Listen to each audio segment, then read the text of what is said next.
আমরা এখানে দেখতে পাচ্ছি অনিকেত রয়েছেন, দেবাশিস রয়েছেন। দেবাশিসের তালিকা গতকাল বেরিয়েছে। এসআর সিনিয়র রেসিডেন্টের দ্বিতীয় বর্ষের দেবাশিস, তার পোস্টিং হয়েছিল কাউন্সেলিংয়ের পরে উলবেড়িয়ার হাওড়ার জেলা সদর হাসপাতালে। সেখান থেকে তাকে পাঠানো হয়েছে মালদার গাজলের মহকুমা হাসপাতাল। এবং আজকে সিনিয়র রেসিডেন্টের প্রথম বর্ষের যে তালিকা বেরিয়েছে সেই পোস্টিংয়ে দেখা যাচ্ছে অনিকেত মাহাতো, যিনি 24 নম্বর র্যাঙ্কে আরজি করে পোস্টিং পেয়েছিলেন, তাকে আরজিকর থেকে পাঠিয়ে দেওয়া হয়েছে রায়গঞ্জ মেডিকেল কলেজ হাসপাতালে। এবং আমরা দেখেছি যে আশফাকুল্লাহ নাইয়া, তাকে পাঠিয়ে দেওয়া হয়েছে, তার ছিল আরামবাগের মেডিকেল কলেজ, সেখান থেকে তাকে পাঠিয়ে দেওয়া হয়েছে, তাকে পোস্টিং দেওয়া হয়েছে পুরুলিয়ার দেবেন মাহাতো সদর হাসপাতালে। এই জায়গায় দাঁড়িয়ে আজকে এর ব্যাখ্যা চাইতে জুনিয়র ডাক্তার ফ্রন্টের তরফে স্বাস্থ্য সচিবের সাথে তারা দেখা করতে এসেছিলেন। স্বাস্থ্য সচিব দেখা করতে চাননি বলে অভিযোগ, এবং স্বাস্থ্য সচিবের ঘরের বাইরে পুলিশ তাদের আটকে দেয়। সেখানেই জুনিয়র ডাক্তার ফ্রন্ট তারা অবস্থান শুরু করেছেন। আমার সঙ্গে রয়েছেন দেবাশিস এবং অনিকেত। আপত্তির জায়গাটা কোথায়? জেলাতে তো মানুষ চিকিৎসকদের পাঠাতেই পারে সরকার, আপত্তির জায়গা কোথায় আপনাদের? আমাদের পরিষ্কার মাধ্যমে আপনার সংবাদ মাধ্যমের থ্রু দিয়ে যেটা জানাতে চাই, আমাদের যে কোনো ডিস্ট্রিক্ট হসপিটাল বলুন, পশ্চিমবঙ্গের প্রান্তিক জায়গায় বলুন, আমাদের যেতে কোনো রকমের কোনো অসুবিধা, কোনো রকমের কোনো দ্বিধা নেই। তাহলে কেন আমরা স্বাস্থ্য ভবনে? এই জায়গাটাকে যদি দেখতে হয় তাহলে হচ্ছে যে আমরা চেয়েছিলাম আন্দোলনের জায়গা থেকে স্বচ্ছতা আমরা সবসময় পছন্দ করছি, যে ট্রান্সপারেন্সি রাখুন। নানান অভিযোগ, স্বাস্থ্য ভবন ঘুঘুর বাসা, স্বাস্থ্য ভবন দখল করতে হবে, স্বাস্থ্য ভবন সাফাই অভিযান আমরা বারবার করেছি। তাহলে আমরা কি চেয়েছিলাম? স্বচ্ছতা মেনটেন হোক। তাহলে সেই স্বচ্ছতার জায়গা থেকেই total merit based counselling process স্বাস্থ্য ভবন করিয়েছিল, আমার ক্ষেত্রেও, দেবাদাদের ব্যাচের ক্ষেত্রেও। কিন্তু কি হলো, দেখা গেল এই স্বচ্ছতার উপর বেশ করে, আমার মেরিটের উপর বেশ করে আমি আরজিকর মেডিকেল কলেজ চুজ করেছিলাম। আশফাক যে কাউন্সিলিং মেরিট বেস, যা ভ্যাকেন্সি সিট আছে সেই সিট অনুযায়ী সে পেয়েছিল আরামবাগ মেডিকেল কলেজ, দেবাদা সেখান থেকে পেয়েছিল হুগলি ডিস্ট্রিক্ট হসপিটাল, কিন্তু হাওড়া জেলা ডিস্ট্রিক্ট হসপিটাল পেয়েছিল। কিন্তু এখন যেটা দেখা গেল যে তাহলে কি সমস্যা হচ্ছে, যখন জয়নিংয়ের অর্ডার আসছে, পরিষ্কার আমাদেরকে কপি আছে, সেই প্রতিলিপি আমাদের স্বাস্থ্য ভবন সূত্রেই আমরা পেয়েছি, গভর্নমেন্ট অফ ওয়েস্ট বেঙ্গলেরই অর্ডার সেটা। সেই অর্ডারের পরেও যখন জয়নিংয়ের ডেট আসছে তখন বলছে অনিকেত এই 871 জন এবং 677 জনের মধ্যে অনিকেত মাহাতোকে পাঠানো হচ্ছে রায়গঞ্জ মেডিকেল কলেজ, আশফাকুল্লাহ নায়াকে পাঠানো হচ্ছে পুরুলিয়া মেডিকেল কলেজ, দেবাশিস হালদারকে পাঠানো হচ্ছে গাজল সাব ডিভিশনালের একটা হসপিটাল।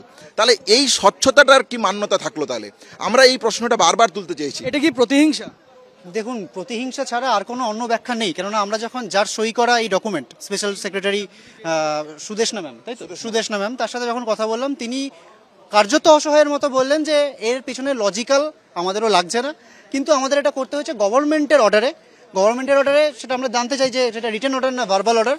তিনি বলেন এটা তো কনফিডেন্সিয়াল ব্যাপার, আপনাদের জানানো যাবে না, দেখানো যাবে না। কিন্তু আমাদের হাত পা বাঁধা। এটা যদিও লজিক্যাল মনে হচ্ছে না, আমাদেরও মনে হচ্ছে না, কিন্তু আমরা এটা মানতে বাধ্য। ফলত ঊর্ধ্বতন কর্তৃপক্ষ তাদের অর্ডার দিয়েছেন যে এতজনের মধ্যে স্পেসিফিক 3 জনকে বেছে নাকি চেঞ্জ করতে। তাহলে এবার কি? দেখুন, একটা তো আইনজীবীদের সাথে আমাদের পরামর্শ হচ্ছে, এটা একটা কমপ্লিটলি ইল্লিগাল ব্যাপার, এটা একটা কমপ্লিটলি ইল্লিগাল এবং অনৈতিক ব্যাপার। সেটা তো আমরা কোর্টে যাওয়া যা করবো সেটা তো ঠিক আছে, কিন্তু আমরা চাই স্বাস্থ্য ভবনে যারা এই ঘটনাটা করছেন তারা কি উত্তর দেবেন, তার উত্তর আমরা স্বাস্থ্য সচিবের সাথে দেখা করতে চেয়েছিলাম, তিনি দেখা করেননি। তিনি রাস্তায় করিডোরে যেতে বলে গেছেন যে আমি কোনো কথা শুনতে পারবো না, যা হয়েছে ঠিক হয়েছে। ফলত তিনি যতক্ষণ দেখা করছেন এবং সদুত্তর দিচ্ছেন, আমরা এখানে ওয়েট করছি ওনার জবাবটা কি, আমরা সেটা শুনতে চাই। আপনারা কি করিডোরে প্রিন্সিপাল সেক্রেটারি ঘরের সামনে অবস্থান করছেন? সামনে ওই করিডোরের সামনে অবস্থান বিক্ষোভ কন্টিনিউ করছি। আমরা আমাদের সহকর্মী থেকে সমস্ত কর্মীদেরকে যে এই স্বচ্ছতা আন্দোলনের যে অন্যতম দাবি ছিল সেই দাবিটা আমরা তুলে ধরেছি, সেই দাবিটা আমরা রেখেছি, এবং তাদের সাথে তারা আসছে, তাদের সাথে আলোচনার পর আমরা অবস্থান কোন জায়গায় করব সেই সম্পর্কে আমরা সুনির্দিষ্ট মতামত রাখবো। যদি স্বাস্থ্য ভবন স্বাস্থ্য ব্যবস্থার উন্নতির জন্য এই জায়গা রাখতো, তাহলে আমরা যে প্রশ্নটা করতে চাইছি যে আমরা আন্দোলনের জায়গা থেকে যে একগুচ্ছ দাবি তুলেছিলাম, সেই স্বাস্থ্য পরিকাঠামোর এখনো অবধি কেন সুচারু পরিকল্পনা করা হলো না? তারা যদি উন্নতি চান তাহলে সেই জায়গায় তাদের সদর্থক প্রয়াস আমরা দেখতে পেলাম। আপনারা কি অবস্থান জারি রাখছেন এখন? একদম আমরা অবস্থান জারি রাখছি ওই একটা প্রশ্নেই, যে কোন কারণে, কোন ক্ষমতা বলে সরকার চাইলেই সব কিছু করতে পারে, এই মানসিকতা, এই যে ঔদ্ধত্যের বিরুদ্ধে আমাদের অবস্থান। 3 জন ব্যক্তিকে কোথায় শিফট করে দিল এটা ইম্পর্টেন্ট নয় এখানে, কিন্তু আপনি স্বচ্ছ কাউন্সেলিং করার পর আপনি কাউন্সেলিং প্রসেসটাকে কালিমালিপ্ত করে দিচ্ছেন, এটাই আমাদের হচ্ছে সবচেয়ে বড় এখানে আপনার প্রতিবাদ। এবং আমরা মনে করি যে এটা যদি এস্টাবলিশড হয়ে যায় তাহলে ভবিষ্যতে মেধার ভিত্তিতে কোনো কাউন্সিলিং যখন হবে, মেধার ভিত্তিতে কোনো চাকরি থেকে শুরু করে কোনো আপনার অ্যাডমিশন, কোনো কলেজ অ্যাডমিশন, তখনও কিন্তু গভর্নমেন্ট চাইলে যাকে খুশি সেখানে করে দিতে পারে। এই যে একটা স্বৈরাচারী মানসিকতা বলুন বা একটা ঔদ্ধত্যপূর্ণ মানসিকতা বলুন, এটার বিরুদ্ধে আমাদের অবস্থান থাকবে এবং আমরা যতক্ষণ না এই সঠিক উত্তরটা পাবো ততক্ষণ আমরা এখানেই থাকবো। কেন মনে হচ্ছে শুধু আপনাদের তিনজনের সাথেই হলো? এটা তো ভিন্ডিকটিজম, এটা তো বলে, এটা শুধু এই পয়েন্টটা তিনজনের জন্য, তিনজনের সঙ্গে হবে, আরও ভিন্ডিকটিভ হবে। আমার বিরুদ্ধে এফআইআরও করে জেলে ভরার প্রচেষ্টাও হয়েছে সবার বিরুদ্ধে, দেবাদার বিরুদ্ধে এফআইআর, অনিকেতদার বিরুদ্ধে, সবার আমাদেরকে জেলে ভরার প্রচেষ্টাও করেছে। এটা আমাদের বড় ইম্পর্টেন্ট নয়। আমরা তিনজন চলে গেলেই যে একেবারে স্বাস্থ্য ব্যবস্থার কেউ প্রতিবাদ করবে না এমনও নয়।